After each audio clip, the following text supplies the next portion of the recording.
So today we are looking at the tape 357B from Joel, and that is Toward Peace. And that's an interesting title. And maybe you think like, okay, well, that's the title. And then I say, oh, wait a minute. It is not just the title.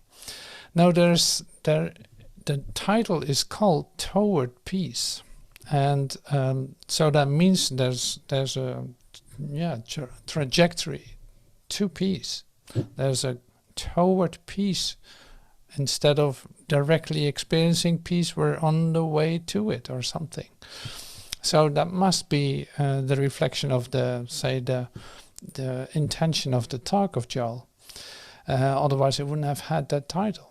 So some of the things that I'm mentioning now are very interesting to take a look at.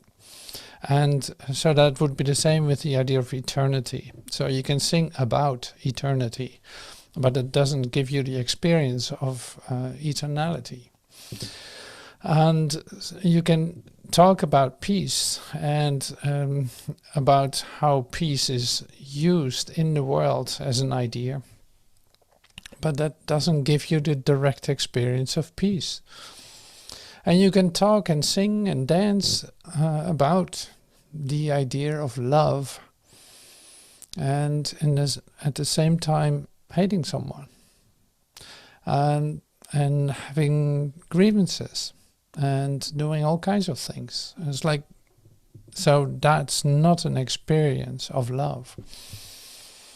So, and this is of course where we in the meditation had time to let it come to us too. Like, if I am all that only say works, is at work in the moment that I am that.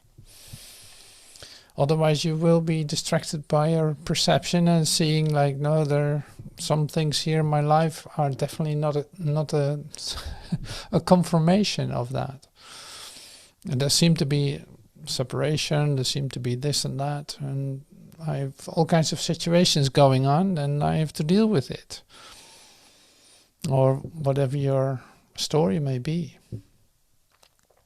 So the invitation continuously is the perfect whole moment of now, in which all that is given.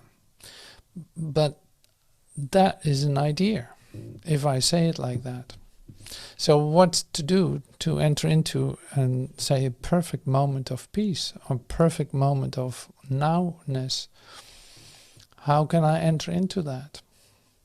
And this is in fact our spiritual path. This is in fact always the reason why we come together, to come closer to the moment in which that can occur.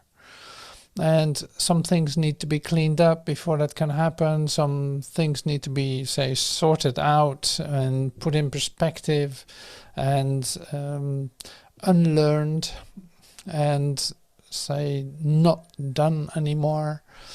So there's a lot of process to be made, to undergo. But at the same time, it doesn't need to be that way necessarily. It's not like you can only get this through struggling or through going deeply through your whatevers. No, that is not necessary either. It's like there's no description or there's no way written in how you will go through your awakening.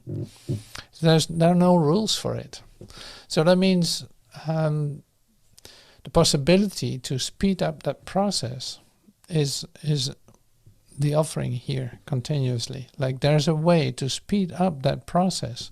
Otherwise, like, if you would just live your life as a human being and see the evolution of it taking another 1,000,000 years for one moment of peace, probably real peace, then that would take too long. That would take too long. So that's not acceptable to you anymore. That's why you're here. So you want that speed up. You want to say to limit your suffering, or limit your celebrating death, or limit your celebrating death is what I said. It's like celebrating your humanhood.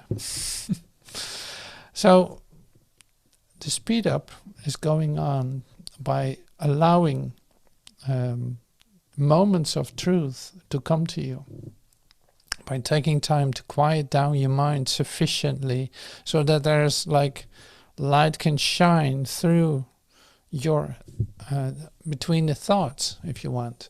It's like light shines through the space that you allow, the space that you allow in your mind for something else to occur. And the something else is not of your description. So no, it is a possibility for light to come into your body, into your mind, into your cells, into your organs, into every single part of you. And so Joel in this talk is resuming like the first 20 minutes or so with a lot about the healings that took place, the places that he went, and what was happening there. And to me that is kind of interesting, but it is like, okay, so we want to go to the part where he is actually directing to a direct experience of allness, of oneness. And because there you feel that you become excited and feel that you become, say, adventurous. You want to discover more. I speak for myself, of course, but it's like that happens easier when you're not talking about the past events and all that. We leave that behind. Like that is never going to take you out here, in that sense, take you out of your human concepts if you keep repeating the past. So I'm skipping that part for now. And so we are going to listen to the second part of the tape. And so keep in mind the idea of direct experience, of present moment, like not that you can imagine that, the same as perfect peace or love, or you cannot imagine it. It's like it would be useless to use the meditation that we had as an imaginary meditation, like a guided meditation into a fantasy. Like, oh, that would be so nice if it was all that. If I flew through the... No, it doesn't need your imagination in that sense. So it is more like you are invited to the direct experience of what that is, and there's no observation connected to it. So you literally enter into the direct experience of it. And that's hard to teach in the sense, but without, if I really do that well, you would immediately come into the experience of what I'm talking about, because that's what you're looking for. You look for the direct experience. You know all the stories. You know all the spiritual scripture, at least most of it. You heard the whole story.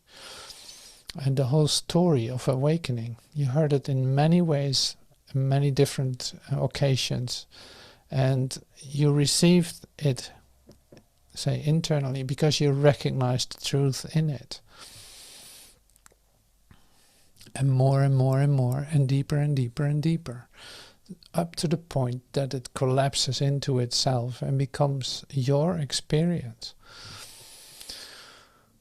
And of that we cannot speak. It's really like that. It's like there's nobody to tell it to, because you're in the direct experience of it. That's how that is.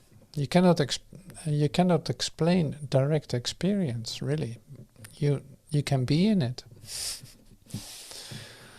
So that's the difficulty. Maybe that's the paradox in coming to meetings like this and also listening to somebody share that. So you have a recognition, a resonance with what I'm saying.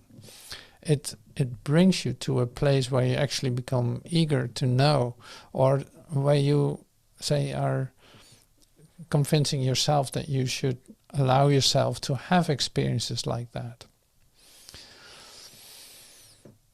That's great. That's great. Yes, let's do that. So this is a great way to also listen to Joel, because you pick up on the places where he actually teaches from that experience, and those are there, and you will find it. So yeah, so sit on the edge of your seat when you listen to this. Keep your ears like completely open, your mind too, and that will give you the most of the benefit in that sense, or the deepest experience, because this is not just a Joel talking to you to confirm to you what you already know. Now this is entering with Master Joel into the direct experience of creation. That's what this is for. That's what is occurring. That is the possibility for you. And that's different. That's not listening to somebody telling a story. And no, this is going to move something in you. If it doesn't, well, you might as well not listen to it. Or it can comfort, sure, but you want more than just being comforted.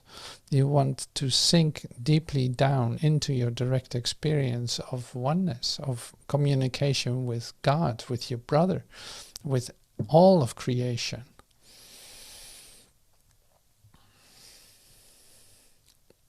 Yeah, so so that goes directly, it's like that comes to you directly. So great.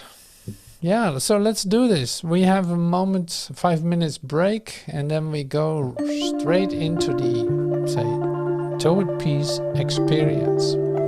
So hope to see you.